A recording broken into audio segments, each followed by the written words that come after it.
Alrighty guys, welcome back. I am going to show you around the boat and my next project.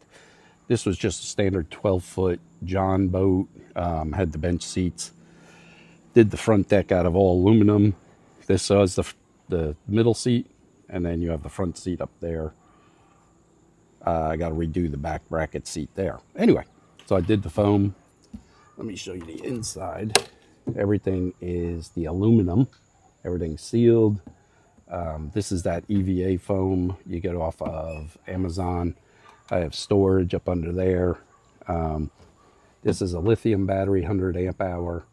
So it weighs, I think, 24 pounds. They're very costly, but so much better than a lead battery. I have a switch, which is rigged up under here. Let me flip it on. There we go. Flipped on the switch. That way the light bank, which is right there, doesn't stay on.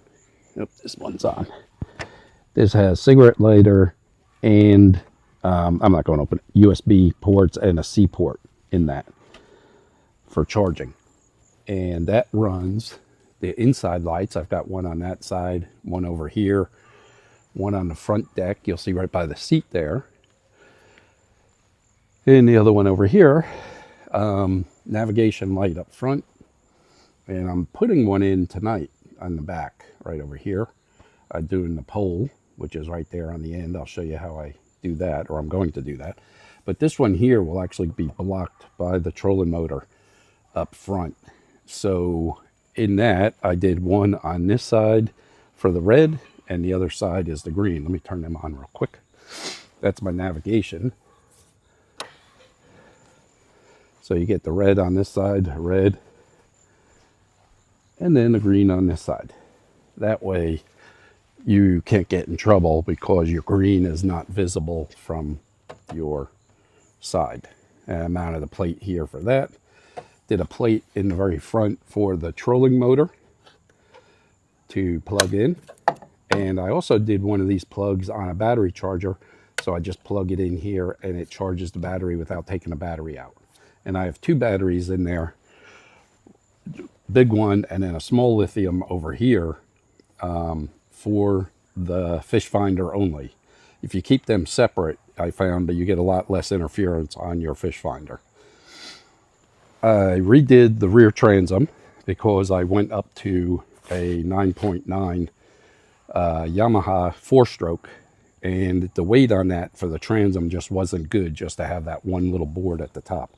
So this board goes much further. It has a 3/4 under here, which goes down. Then this is your double. Bolted it through in a couple spots and sealed them and put an aluminum plate in here. So that way you get, there is no flex in the rear transom anymore. I don't know if you could see that. That was an ill thing. I did a transducer on the rear for that fish finder. Let me turn off those lights. So the first one will be, I don't know, let me see if you can see it. It's not dark yet. There you go. But you can see the blue. I went with blue for the deck and all. Oh, plus I have one inside there. So that way you can see in there at night. I keep my registration up on the lid. That way I always have it in a sealed bag. And I put a latch on there too. Just trying to get all this stuff in place. This is a piece of plastic from Home Depot. It's like plastic trim to use as a kick plate. It's more sturdier than wood.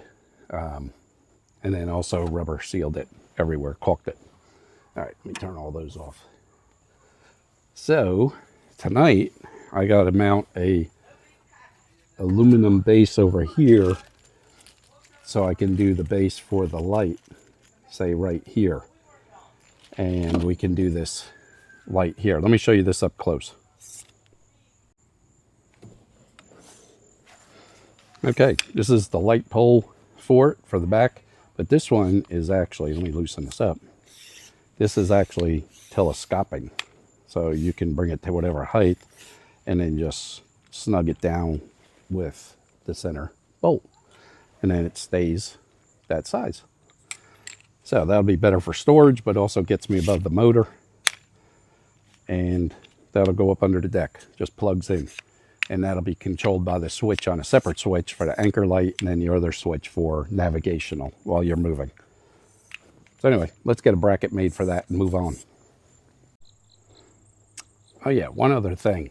I ran PVC right there. I got to run another piece back this way to cover the lights. One on that side, one on this side. Also sprayed everything gray, and gray on the outside. The black is the coating they use on airboats. I think it's Slick, Super Slick or something like that. It went in a two-part, like a white underneath, and it's like an epoxy resin. It's super, super durable. I did the whole bottom, flipped it over, so everything's sealed, plus it's super slick. Helps a little bit with the small motor. Fire extinguisher, mounted it on the outside here. Drain plug, I put on a chain on the inside because I plug it in on the inside. Especially if you're in a river or something like that, if you hit branches. I doubt you'll pull it out, but it's easier. I could always look down and know that I got it in there before I put the boat in the water. Here's that plate again right here. My lanyard for the motor. But anyway, here's that plate, stainless steel plate for the right where the motor bolt's on. Alrighty guys, let me get to it. I've got a couple pieces of aluminum here, nothing crazy thick. I wasn't sure what size to grab from work, so I got a couple pieces. It's gonna go somewhere in here. I've got some cardboard, I think it's on the other side, that I will make a template. I'm not sure, I can't go on an angle, so somehow I'm going to have to go flat right about here. Trim off that piece over here so it doesn't block the plate, even though you can't even read it. It's so old. This is like an 88. But I'll probably get that right about there and then just go level. Bend a dog ear down right here to hold it on this side, and a dog ear or two over here, and rivet it in and seal it because you're way above the water line. That way you're up under here. I could maybe go like that, but I think that'll look trashy. So we'll go underneath. I will make the template out of the cardboard first and then see how that works. Alrighty guys, this is the best way to do it when you're trying to make a bracket or something. This is a box just from Amazon, but I've got multiple pieces here I can use, and a pair of scissors. You could use a knife, but this way, let me put this over here. This way I can hold it in here and start trimming to get it to do exactly what I want. Like that rounded, that way I don't have to deal with the corner. And he's pretty good. Being that that is so long, this telescoping guy. Let me just make sure he'll be moved.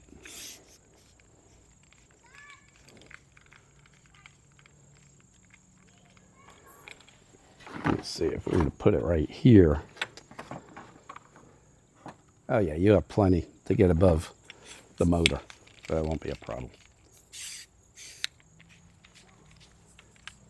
All right. So the biggest thing, I'll have to cut that tie wrap right there. We don't need all of this. Definitely don't need it all the way out to there. Because this plate is not that big. We could go probably just right to here. And right to here. I didn't bring a pencil, it's in the shed. We're going to go this little square right there. And if I need to make it bigger, I can. Just use another corner. But that's how I did the template. I've got a couple boxes, taped them together, laid it down on my frame on the nose, and then just cut it up to match the cardboard. I just made sure the cardboard was exact or as close as I could get it. up against the side of the boat. There we go. Still got plenty of that. That guy will go like that. Do a slit right in here, or actually a V.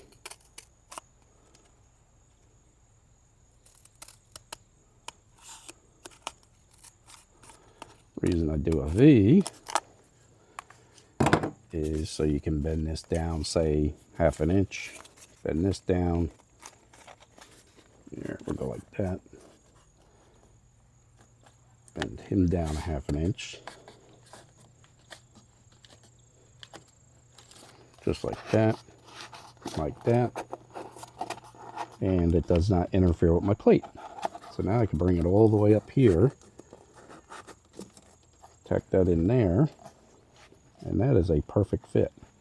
And that way, this guy will fit right in there. I will also round this point right here, so that way we don't catch that with the tank while we're putting it in, or catch it with your arm. There we go. Halfway. That's pretty good for freehand. There we go. Something like that. But I don't have to take this out really, because whenever I fill the Jeep when I'm pulling it, we just put in regular gas since it's a 4-stroke. That's it, just like that. So now we'll get this, match that to that, just like that, trace it, and then I will pull out, because that's too thick to cut with shears, so I will use a jigsaw and cut out the diagram. Let's go. Alrighty guys, one other thing. If you think I have some big shop and I'm able to do all this work, I work out of my driveway. This is my shed. Hunting, fishing gear over there. Some tools over here. Small little toolboxes down there and over there. Nothing fancy. Little rack with some power tools here, and that's all I've got to work with. Oh, and a vise. Biggest thing, vise. A vise to hold everything.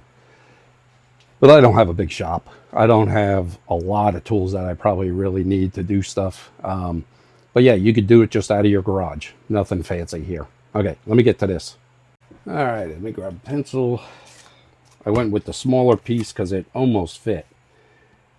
And I'll just square it up. Anyway, with this tiny shop, just to let you know, in the little bit of tools that you saw I have, I was able to take out both axles on the Jeep, front and rear. I rebuilt them up to 4/88. Let me see what else. I did the transfer case. I changed out the transfer case on the Jeep.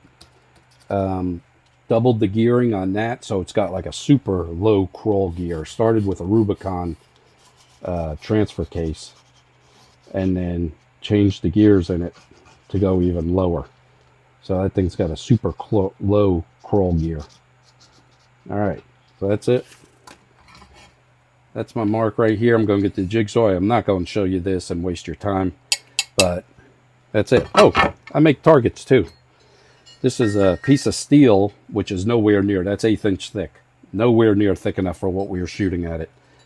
Small ones are 243s, 30-30. A couple other ones in there, 357s, which is no big deal. I was sighting it in at 50 yards. But we went from that one, and we went to this one. 1/2 inch steel. And I do a hook and chain to hang it. And 357 and 30-30 is in this, and didn't even dent it. But this sucker weighs a lot. But it's great for hearing it when you're at 100 yards away or so. My boy loves it when he's shooting. He's 11, so he loves listening to the gong. So, all right, let me get back to this metal and do some cutting. All righty, guys, all done. It is not perfect by far, but for what it's going to be, that's all you're going to see is that little bit right there to mount that base. So that will work just fine. We'll go dry fit it now before I knock this hole here and go from there. Alrighty, let's see what this does. We need to go, I need to bend this side a little bit more. Both of them could get bent just a little bit. You see the gap in there? And this other side needs to come in just a little bit more to match the angle of the side of the boat. So I got to go just a little bit more on both, but that's where she will be sitting, right there. I think that looks fine. I'll knock a hole in the middle. I'll bring that with me and drill some holes. Grab the screws. Alrighty, let's go see.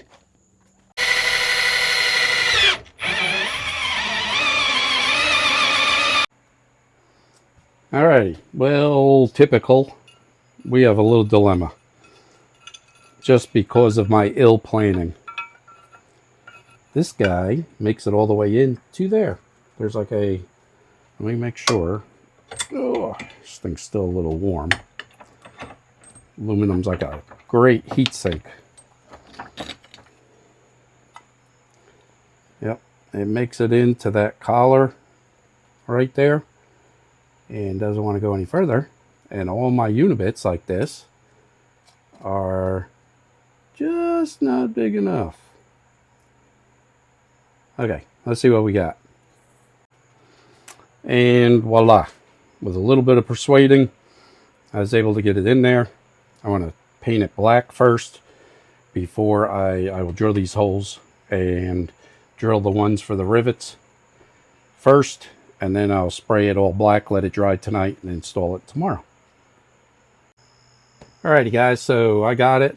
Put a couple holes in here, a couple in there for the rivets. Found some stainless steel screws for mounting it into the wood of the transom, which that rubber, it's rubber sealed, I'm sorry. That transom has that rubber sealant on it.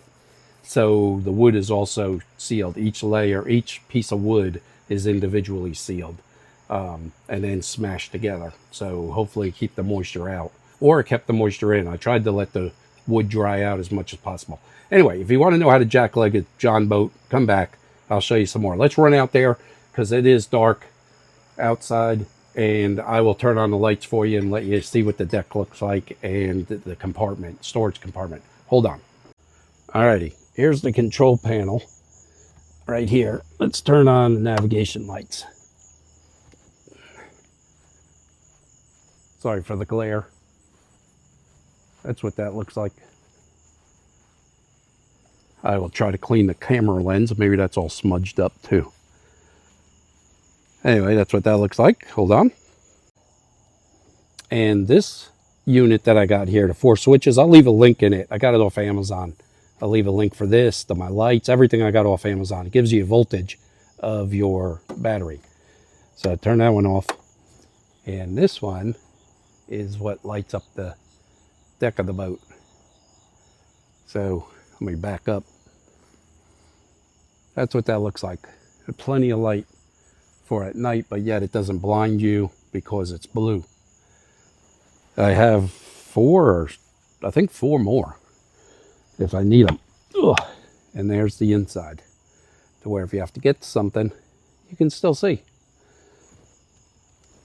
Alrighty guys, I hope you enjoyed. If you want to jackleg a boat, come and watch some more videos. I will paint this tonight and get it installed tomorrow with the light. It got too dark out there, but as always, thank you very much for watching. And if you have any questions, just place them in the comment below. I will post most everything I showed you in links down below that I got off Amazon. Everything I got off that boat is off Amazon. So I will post links. That way, if you're trying to do a project yourself, go find it on Amazon. Talk to you later.